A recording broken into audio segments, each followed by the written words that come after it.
Welcome back. This is the fourth rule from the book The Art of Strategy by Nalebuff and Dixit. And you can read it on the slide.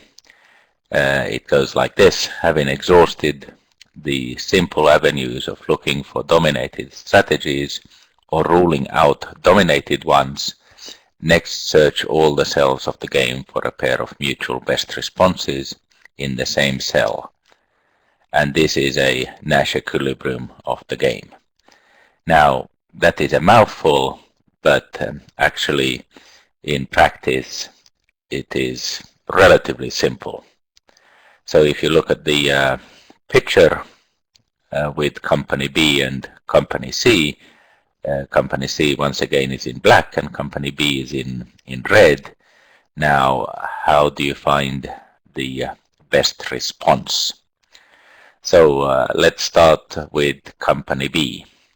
So company B should be thinking, what if C chooses the first row, second row, or third row? Now, if C chooses the first row, you look at which one of the numbers in red is the biggest.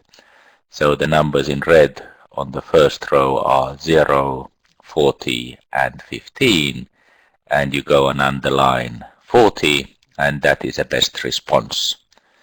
If company C were to choose the second row, company B would have the options of 25, 0, or 15, and 25 is the largest one of these, and so you go and underline that. And finally, the third row, company B has the options 5, 5, and 10, and you underline 10, and that is the best response. Now you do it the other way around. So what are the best choices for company C? So what black options should you underline? Now, company C should be thinking, what if company B chooses the first column? And on the first column you have 0, 40, and 10, and 40 is the biggest, so you underline it. On the second column you have 25, 0, and 15. 25 is the best, so you underline it. On the third column you have 5, 5, and 10, and you underline the 10. Now you will notice that on this particular picture, what happens is that when the black is underlined, also the red is underlined, and this is one way of defining a Nash equilibrium. If all players have the same best response, then that is a Nash equilibrium. In this game there are two players, company C and company B, and hence there are three Nash equilibrium in the game. Now, the next question you might be asking is, which one do they choose? They can choose actually any one of the three. But let's imagine that the first row for company C and the first column for company B are options which are introduced through the introduction of a new or the emergence of a new technology, for example, the internet. So before the internet, you did not have the first row and you did not have the first column. And before the internet, hence, there was only one Nash equilibrium, and that is the 10-10 on the right corner. Now, let's say that is the, in this example, the Nash equilibrium from the industrial age. Then also be reminded that a Nash equilibrium can be defined as a place where a single player cannot move away from it, or if he or she attempts to move away from it, her position will become worse. So note that in the bottom right corner, if they try to move away from that option, if the black tries to move away, it can only go in the horizontal upward direction, and there are no better responses in that direction. And the red can only go towards the left, and there are no better responses in that direction.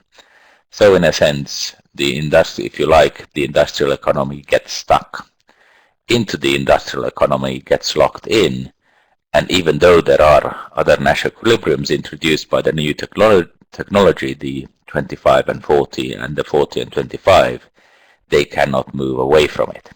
And this is something which I find very, very interesting. Another way to look at it is you could say that give this picture here and say that these are mountains, if you like, and there is the optimum or the valley for the structures of the industrial economy are on the left, but there is a better optimum somewhere else, which is created by the internet economy, and that is shown on the right, and this is at a lower level. And if you like, at a lower level you have more oxygen, so in this sense it is better. This is a metaphor.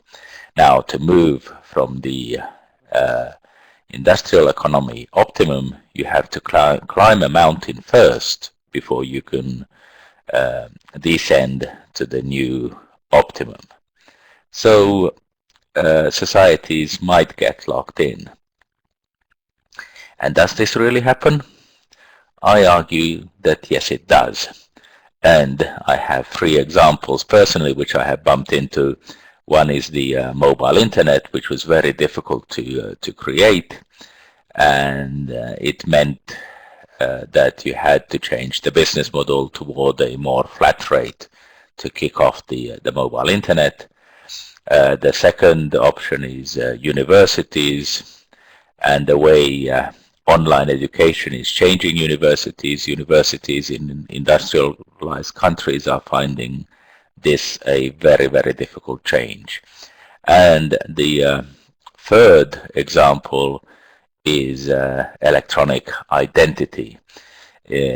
Presently we have the situation where the Estonians, our neighboring country to Finland, have had an electronic identity for several years, and the Finns, who have been talking about it for the last more than 20 years, have not, in my opinion, been able to create an efficient electronic identity system. So yes, societies might get locked in, and despite knowledge and awareness, breaking these lock-ins or breaking these structures is a very, very difficult task to complete. So in this sense, Nash equilibrium and the existence of several Nash equilibriums definitely has a lesson to teach us. Thank you.